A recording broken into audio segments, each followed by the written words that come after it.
Good morning, everyone. We're continuing here in the words of the CHOFETZ CHAIM, and this is the closing words of Klal Dovid, the fourth chapter. From here we can understand the fact that someone who speaks Lashon Hara has an obligation to do tshuva. How much a person must be careful from this very terrible trait. Someone that is accustomed to sinning with Lashon Hara, it's almost impossible that he'll ever be able to do proper tshuva. Why? It's impossible that he's going to remember all the people that he spoke to that ended up getting hurt as a result of the Lashon Hara that he spoke. Even if he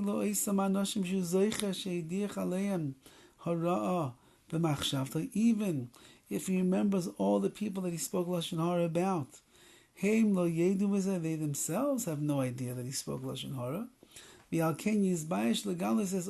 And therefore the speaker over here is embarrassed to go and reveal the fact that he spoke Lashon Hara about them, and therefore he'll never ask mechila, he'll never ask forgiveness, he'll never do tshuva.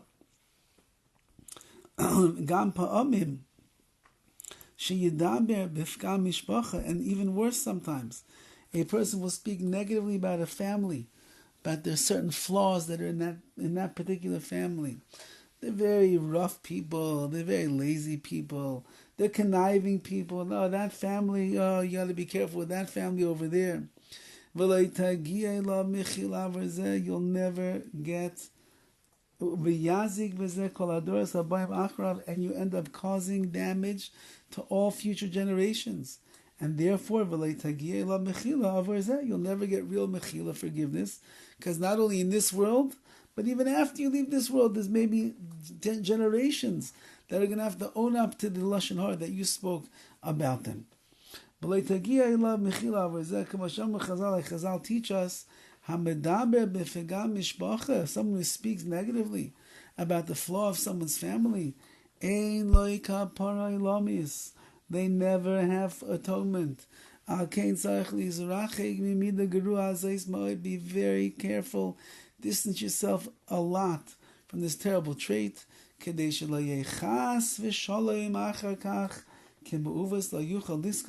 so that it shouldn't become, God forbid, afterwards, your Lashon Hara is a mu'uvis, is something crooked that can never be repaired and never be fixed. And this is really the famous mashal, the parable that the CHOFETZ himself gives, where a person was a Baal Lashon Hara. They spoke a lot of Lashon Hara, and it went on like this for years. And finally one day he was either sitting in some drasha about the evils of Lashon Hara. He picked up the Sefer, the CHOFETZ Chaim, and he realized he's been doing grave averas for years and years of his life, and how much Lashon Hara he spoke. So he went to the Rav, and he asked the Rav, what can I do? I need to do tshuva. So the Rav said, I'll tell you what, get a pillowcase, fill it with goose feathers, and then I want you to take that up to the top of the roof of a high building in our town, in our little village. And when you get to the top, I want you to open up the pillowcase and release all the feathers until they fly all over the ground. And then after they fly all over the ground, go and pick them up and put them back in the pillowcase. The man does as the Rav says. He goes up to the top of the high building in the little village over here. He opens up his pillowcase, he releases all the feathers, and he sees them strewn all across the land, and he goes trying to pick up as much as he can, but he realizes at a certain point, so many have blown all over the place in different directions, impossible that I'll be able to get all of the feathers back. So he goes now to the Rav and he says, Rav, what do you want from me? This is impossible. I can never gather in all the feathers. And anyway, what does this have to do with Lashon Hara? So the Rabbi tells him this is exactly what Lashon Hara is.